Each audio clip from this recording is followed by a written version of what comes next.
Porque uno se pregunta, ¿qué pasa con la economía del país? El otro día en el discurso del presidente Arce hablaba que estábamos peor que la época de la UDP, los préstamos que se hizo el anterior gobierno del Banco Central.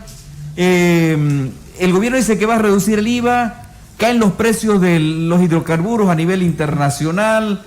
¿Qué va a pasar con nuestra economía? El dólar se va a mantener. Habrá devaluación, podrá favorecer a los exportadores que siempre piden este movimiento del boliviano con relación al dólar. Así que ¿cómo está nuestra economía y cómo podría estar nuestra economía? Correcto. El licenciado Gary Antonio Rodríguez con nosotros. ¿Qué tal? ¿Cómo le va? Buenas tardes. Bienvenido a Tres con Vos, con Fabiola, Vitia y Fernando. Por la invitación, Fabiola, Vitia y Fernando, en este orden como corresponde. Así es. Han planteado tantas preguntas que verdaderamente es desafiante el poder contestar.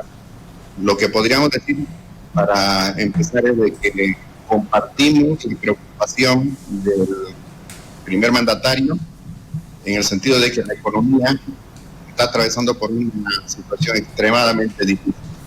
Lo habíamos dicho nosotros allá por el mes de abril, que Bolivia tenía dos problemas de salud.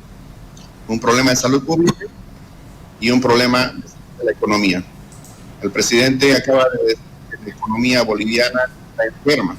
Y me parece bien que haya dicho esto con honestidad, porque cuando una persona está enferma, lo que más cuesta reconocer es esta situación. Cuando uno reconoce que tiene un problema y avanza con un especialista para hacer un diagnóstico y a partir de ahí recibir consejos, recetas y ponerlas en práctica, la posibilidad de salir de ese problema es cierta. No es fácil, pero es posible. Gary, perdón, usted lo mencionaba muy bien, porque ahora, hay una crisis económica y social a nivel mundial, lo tenemos que decir así por el tema de la pandemia. La población está muy preocupada, querido Gary, por mantener el trabajo, por conservar el trabajo, y ahora también está el tema de una posible devaluación de la moneda, tomando en cuenta, que desde el año 2011 se mantiene el tipo de cambio. ¿Qué es lo que va a pasar? Porque automáticamente cuando hablamos de una devaluación se nos viene también a la mente una inflación. Así es. Esta es una pregunta que se la lanzaron el candidato en aquel momento a la presidencia y él fue claro, no negó la posibilidad, pero dijo que iba a hacer todo lo posible para que ello no ocurra. El problema es que en la economía muchas veces los buenos deseos no solucionan una situación. Lo que está pasando en el mundo nos impacta a nosotros. Todos los países, absolutamente, están depreciando, están devaluando sus monedas frente a una crisis generalizada. El mundo está en recesión, Bolivia está en recesión. El mundo está en crisis, Bolivia tiene la posibilidad de entrar en una crisis económica si es que no se toman las medidas adecuadas. Concretamente, para seguir manteniendo el tipo de cambio fijo, como se ha dicho desde el año 2011, desde noviembre, se ha manejado el tipo de cambio como un instrumento antiinflacionario antes que como un instrumento para el desarrollo. Por eso el reclamo de los exportadores, porque nuestros productos a los ojos del mundo se hacen cada vez más caros. Y por el contrario, esta política que el gobierno anterior, el gobierno de la administración Morales, llevó como una consigna de tener un boliviano fuerte, ha determinado que en la economía nacional tengamos un dólar débil, un dólar barato. ¿Eso qué quiere decir? Que induce a la importación y castiga la producción nacional, que tiene que enfrentar una inflación de costos permanente y además el abaratamiento de los productos en el exterior. La consecuencia de esto ha sido que desde el año 2015, una vez que concluyó ese largo ciclo de precios altos, la bonanza entre 2004 y 2014, las importaciones pasaron a superar a las exportaciones. Desde el 2015 hasta esta gestión, por 6 años consecutivos, tenemos un desbalance en el comercio externo, y eso ha significado las reservas internacionales de más de 5.000 millones de dólares. De no querer devaluar, lo que tenemos que hacer es subir con urgencia el nivel de las reservas en el Banco Central, y esto se puede hacer de 3 maneras. Una, exportando más y trayendo divisas al país. 2, disminuyendo las importaciones, ahorrando divisas para que no salgan del país. Y 3, recurrir a los créditos externos para aumentar las reservas de esta manera. Esto último, por supuesto, va a ser cada vez más difícil y tampoco es sostenible en el tiempo, especialmente cuando el gobierno anuncia que va a tratar de no pagar el servicio de la deuda, el capital, por los próximos 2 años. Entonces, ¿qué es lo que tenemos que hacer? Lo que el IPSE venía diciendo desde hace varios años: combinar 2 políticas, y con urgencia. Una política de promoción selectiva de exportaciones en aquellos sectores que pueden reaccionar muy rápidamente. Estamos hablando del sector agropecuario, agroindustrial y el forestal, para traer divisas. Y una política de sustitución competitiva de importaciones para que no salgan los dólares, por ejemplo, importando combustibles fósiles por más de $1.000 millones por año. Y esto lo podríamos hacer produciendo biocombustible. Ya generamos bioetanol, ahora tenemos que avanzar con el biodiesel. Una consulta entonces, ante este panorama, esas son las posibles soluciones que podría tomar el gobierno. ¿Qué sugiere usted como experto, usted como economista, yo ciudadano común, el ciudadano común, cómo puede hacer para protegerse de este golpe que viene? Primero, no he dicho que había un golpe. Soy un hombre de fe. No, un golpe económico, digo yo, ¿no? Que claro. No sé, por favor, mucha susceptibilidad. No, se refería también a un golpe económico producto de una devaluación. Así es.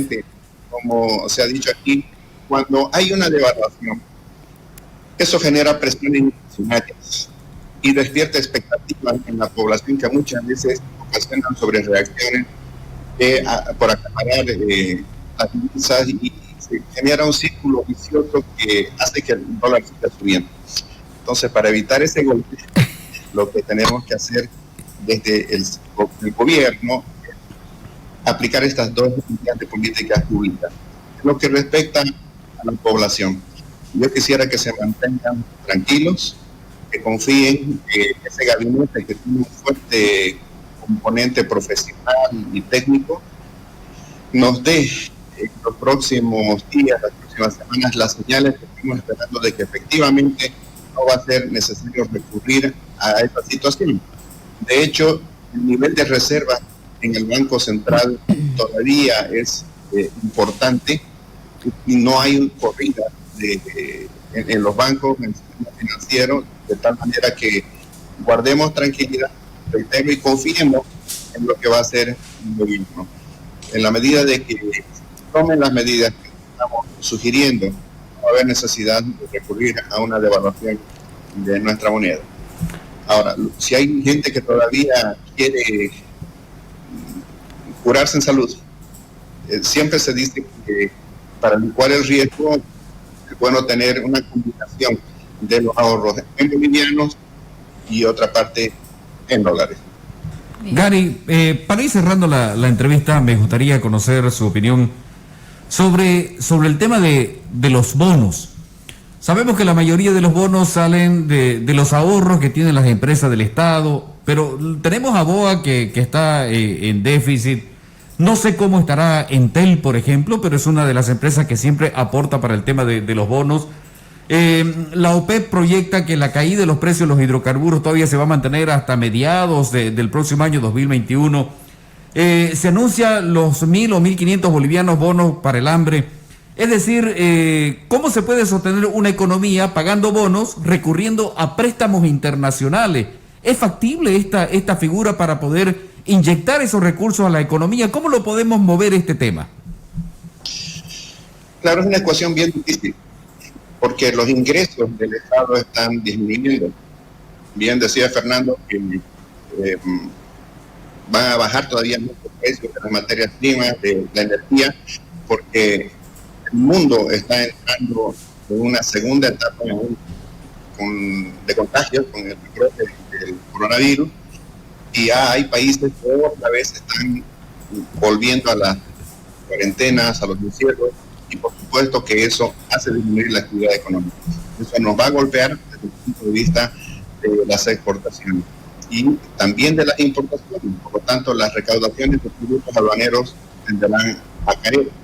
Si hay un rebrote en Bolivia, lamentablemente va a afectar a la economía. Ahora, los bonos son necesarios.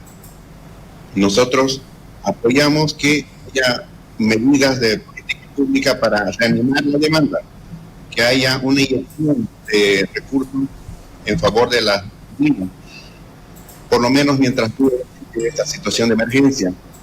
Y lamentablemente se va a tener que recurrir al préstamo internacional, pero también al préstamo interno. Ahora, esto no puede darse de una forma indefinida. Lo que se tiene que hacer es recuperar los empleos y generar más empleo. Y sabemos que el principal empleador en Bolivia es el sector empresarial. Y cuando digo sector empresarial, me estoy refiriendo principalmente a las micro, pequeñas, medianas empresas, que son la gran parte de la pirámide de productores, comerciantes y prestadores de servicios en el país. Y es ahí donde la política pública tiene que ser incidente, dando las condiciones para que la inversión se reanime, para que haya capital operativo.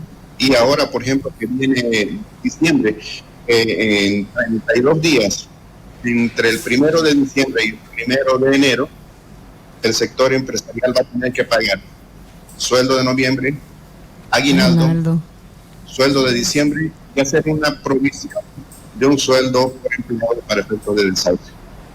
Ahí, si el gobierno es coherente con esa política de inyección de liquidez por el lado de la demanda, también lo debería hacer, dando liquidez al sector productivo, al lado de la oferta.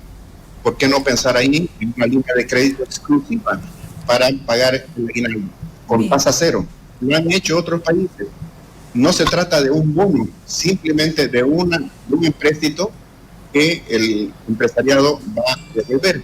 Pero además, sabiendo que ese volumen de pago es unos $400 millones en el sector empresarial, significaría una inyección de liquidez muy fuerte al mercado en beneficio también de nuestra producción.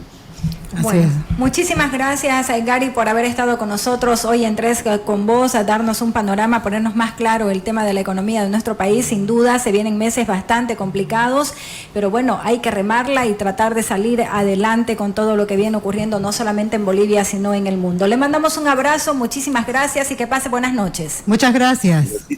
Recibo el abrazo y le mando un abrazo a ustedes y bendiciones para todas. Amén. Gracias, Gary. Gracias. Bueno, momento de hacer un